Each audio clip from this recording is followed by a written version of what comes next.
Disember 2021, 70% negeri di Malaysia mengalami bencana banjir pada skala besar. Dari banjir ni, seluruh Malaysia mengalami kerugian sebanyak 6.1 bilion ringgit dan 1 bilion daripada itu adalah kerugian berkaitan kenderaan sahaja. Kiranya 16% kerugian tu kereta masuk banjir. And kos untuk repair reportedly high-tech cars macam Honda Civic FC mampu mencecah hingga RM67,000. Macam kita hari ni, kita sendiri tahu banyak elektronik. Kalau kena air, elektronik boleh rosak. Tapi kereta ni dari zaman dulu lagi pun tak boleh masuk banjir. Kalau masuk banjir, confirm rosak. Jadi dekat mana yang membuatkan kereta kita rosak? Adakah kita boleh DIY sendiri kereta banjir? Apa cara untuk kurangkan damage terhadap kereta kita bila kena banjir? Untuk geng kita yang nak tahu lebih lanjut berkenaan kereta, saya masukkan full artikel dekat dalam buatbincang.com, and geng yang perlukan forum, masuk forum buatbincang.com. Jom start.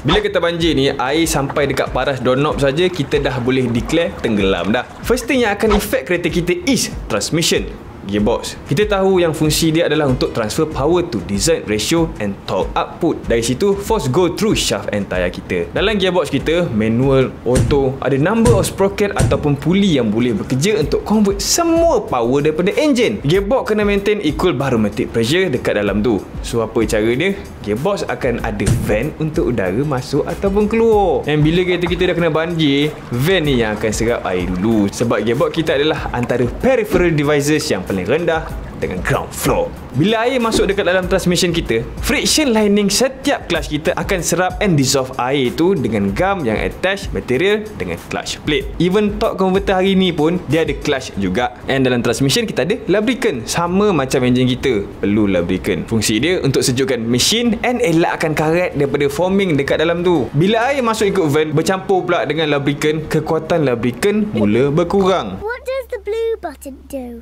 I don't know. Let's see. Ada beberapa kereta yang masuk banjir, kita work on engine saja. Engine hidup and kita jalan tanpa check gearbox. Sebab masa tu tak ada nampak macam rosak pun. Beza gearbox dengan engine, gearbox tu boleh rosak di masa akan datang. Sebab air dah accumulate dekat dalam gearbox. Air yang berkumpul di dalam automatic transmission dilabel sebagai highly destructive. Air dia tak rosakkan gearbox kelip mata, tapi dia akan merebak slow. Untuk kereta kita, bila kita nak repair, make sure kita tak lepas tangan dengan gearbox, walaupun tak ada masalah untuk berjalan selepas banjir.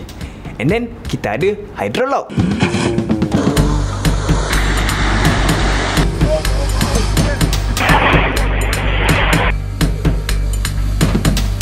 Hydrolock ataupun nama lain dia hydronic lock, untuk pemahaman kita adalah sekatan kepada device oleh cecair apabila sepatutnya dikompres oleh gas ataupun udara. Bahasa pasar dia macam ni lah. Ianya kita bila nak bergerak, kita kena bagi air fuel mixture masuk, kompres, boom, meletup, exhaust. Dalam empat ni, nombor 2 tu adalah kompres. Dia akan attempt untuk kompres udara dan minyak sampailah volume yang paling padat, and sebab apa dia buat letupan.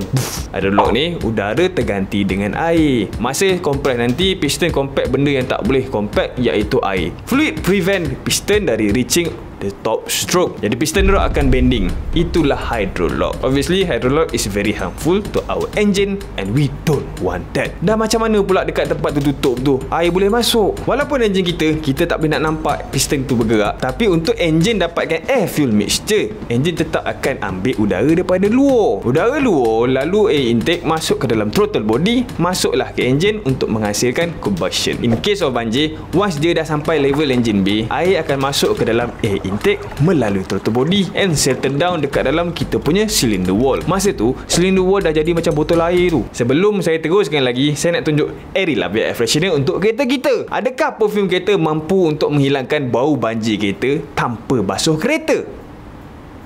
Tidak. Tapi saya tak ada produk nak promote selama perfume ni. Air freshener datang dengan 4 pilihan bau untuk 4 jenis situasi. Honeydew untuk peminat bau manis, vanilla untuk yang nak bau macam kereta baru, lavender untuk yang jarang pakai perfume kereta, and lemon untuk peminat citrus. Air freshener datang dengan formula EDP, bermakna dengan hanya sekali tunggangan, haruman mampu linger sejauh seminggu and boleh bertahan sampai bulan kedua. Dapatkan sekarang, sementara voucher masih ada. Kita kat mana tadi? Oh, hydrolock. Hydrolock ni antara punca kenapa kereta old school yang lebih tahan lasak pun masih tumpas dengan banjir. Tapi air ni sebenarnya bukan buat piston tu hydrolock je. Once air masuk dekat dalam silinder, air dalam masa yang sama dia akan basahkan spark plug, which is benda yang nak bagi api tu basah. And untuk exhaust system kita pun, catalytic converter akan gagal untuk bagi outflow. Kalau exhaust tak boleh nak keluarkan waste, sangkut dengan air intake pun tak boleh nak masuk. Bayangkan kita tiup straw dengan hujung straw tertutup, tak ke mana pun angin tu.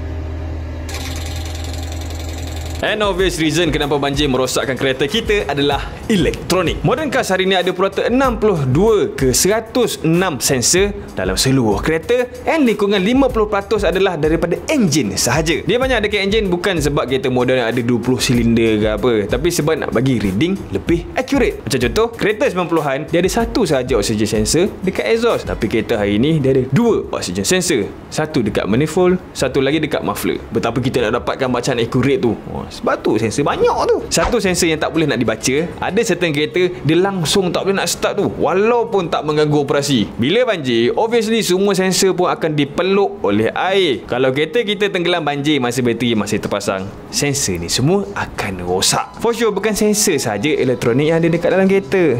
Even kereta lama pun ada alternator untuk charge semula bateri kereta. Alternator ni kerja dia daripada kinetic energy of engine convert to electrical energy going to car battery. Alternator ni kalau dia kena water splash, dia still workable lagi. Sebab tu dia boleh expose dia dekat dalam engine bay. Tapi kalau dah sampai tenggelam tu, babai juga dia. Banyak lagi lah peripheral devices di sekeliling engine tu yang akan efek tu flood fluid. Kita tak tahu bila kereta kita nak kena banjir, tapi tu some cases kita boleh tahu yang air nak naik kat sekeliling kita tu. Kita akan tinggikan peti ais, tinggikan TV, semua. Tapi untuk kereta, bila ada peluang, disconnect semua power source. Macam contoh bateri kereta. Once kereta kita dah dimasuki banjir, enjin kita dia takkan hydrolock lagi selagi kita tak start enjin kita. Air duduk je dekat dalam tu macam botol air. Bila benda tu jadi kat kita, jangan start enjin langsung. Pomen akan check dulu minyak hitam and air filter. And bila dipstick pun dah basah dengan air, air filter pun dah basah, confirm air masuk enjin. Untuk elakkan pressure daripada band piston rod kita, buka dulu spark plug and keep cranking start sampai air tak ada dah untuk keluar. Maksudnya dia pergi macam tu. Itu antara kerja yang Pomen akan buat lah bila air masuk enjin untuk elakkan hydrolock. Tapi daripada segi elektronik, kalau air dah bersentuh dah dengan sensor, masa sensor hidup pula tu dengan bateri, tak akan ada Pomen pun dekat dalam dunia ni boleh baiki sensor kita. The only option is tukar semua sensor, tak kira berapa banyak sensor ataupun susah mana untuk kita access sensor tu. Sebab tu high-tech car macam Honda Civic punya repair tadi tu, cost dia terlalu tinggi. At some point, beli kereta baru nampak macam option yang lebih baik kepada owner high-tech cars. Kalau kita ada peluang untuk disconnect bateri sebelum banjir naik, disconnect dulu. Kalau ada dua bateri, cabutlah dua-dua bateri. Sebab kalau elektronik yang tak hidup masa kena banjir, masih berpeluang untuk kita gunakan lagi dengan syarat elektronik dikeringkan sepenuhnya sebelum kita hidupkan balik kereta. Dekat KL, ada satu banjir yang melibatkan kawasan UOA menenggelamkan kereta yang ada di parking sekeliling. Wife saya kerja dekat situ, and parking tu adalah parking Azia dia masa dia kerja. Bos wife saya dah tak bayar gaji half dah 2 tahun macam tu, and 2 bulan ni pula wife bekerja tanpa gaji. Jadi wife terpaksalah kerja dekat rumah sebab tak nak keluarkan duit untuk transport. Saya ucapkan takziah pada mangsa banjir KL, tapi wife saya sendiri tak kena banjir sebab work from home tanpa gaji. Terima kasih bos sebab tak bayar gaji wife saya. Kalau tak, mesti kereta wife dah kena banjir. Terima kasih kerana menonton video ini. Sila subscribe to this channel sekarang, sebab kalau korang tak subscribe, kan terlepas pula video-video lain nanti. Beli Relava Air Freshener untuk dapatkan pengalaman mandu yang lebih baik. Full artikel di buatbincang.com. Jumpa lagi lepas ni. Bye.